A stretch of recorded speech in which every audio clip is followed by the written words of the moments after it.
Welcome to నా news. నిజాన్ని నిర్భయంగా చెప్తాం. విజయనగరం జిల్లా శృంగవరపుకోట స్థానిక మండల తహసీల్దార్ కార్యాలయంలో 79వ స్వాతంత్ర దినోత్సవ వేడుకలు ఘనంగా జరిగాయి.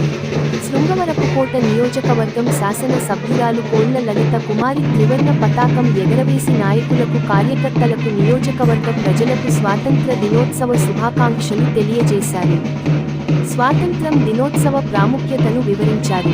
ఈ కార్యక్రమంలో tourism board director Indukuri Sudharani, Janasena party incharge Vabbuna Satyanarayana, Telugu Desam party రాష్ట్ర కార్యదర్శి రాయవరపు చంద్రశేఖర్ మరియు స్థానిక కూటమి పార్టీల నాయకులు, కార్యకర్తలు మరియు తహసీల్దార్ కార్యాలయ సిబ్బంది మరియు విద్యార్థులు పాల్గొన్నారు.